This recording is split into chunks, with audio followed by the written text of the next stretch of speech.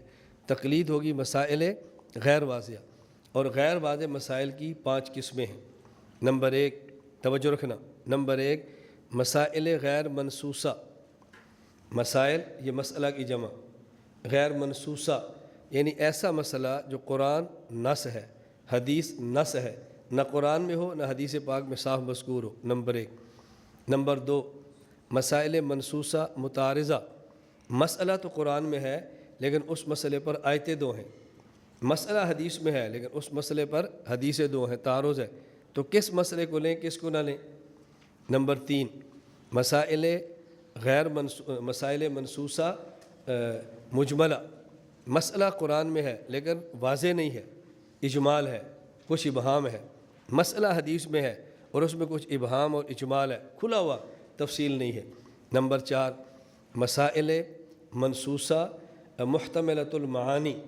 یعنی مسئلہ قرآن میں ہے لیکن جس آیت سے مسئلہ ثابت ہو رہا ہے اس آیت کے معنی 2 ہیں.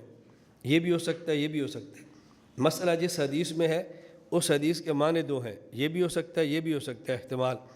نمبر 5 مسائل منصوصہ غیر متعینۃ الاحکام.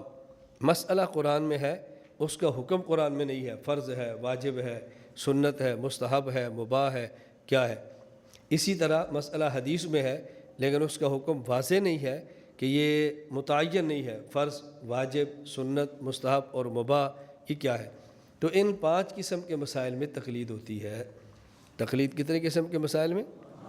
نمبر 1 ادھر دیکھو، اب یاد کرو، نمبر 1 مسائل غیر منصوصہ، نمبر 2 مسائل منصوصہ متعارضہ، نمبر 3 مسائل منصوصہ مجملہ، نمبر 4 مسائل منصوصہ محتملۃ المعانی، نمبر 5 مسائل منصوصہ غیر متعینۃ الاحکام۔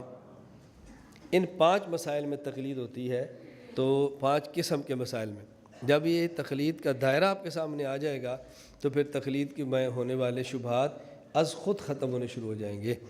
یہ میں نے بات صرف اس لیے عرض کی ہے پوری تفصیل کے ساتھ کہ پہلے یہ سمجھیں تقلید کا معنی کیا ہے، اور پھر سمجھیں تقلید کن مسائل کے اندر ہوتی ہے۔ بس جب یہ سمجھ آئے معنی کیا ہے تو وہ جو لغت کا دھوکہ دیتے ہیں وہ ختم ہو جائے گا، اور جب یہ سمجھیں تقلید کن مسائل میں ہوتی ہے، اب یہ دھوکہ بھی ختم ہو جائے گا کہ جب قرآن موجود ہے تقلید کی ضرورت کیا ہے، جب حدیث موجود ہے تقلید کی ضرورت کیا ہے، قرآن حدیث کے ہوتے ہوئے تقلید کی کیا ضرورت میں پڑ گئی ہے، قرآن کافی ہے، حدیث کافی ہے، اب تقلید آپ کیوں کرتے ہیں، یہ سارے کے سارے شبہات صاف ہو جائیں گے۔ اللہ ہمیں یہ بات سمجھنے کی توفیق عطا فرمائے۔ لا إله إلا الله، لا إله إلا الله، لا إله إلا الله، ما لنا رب سواه۔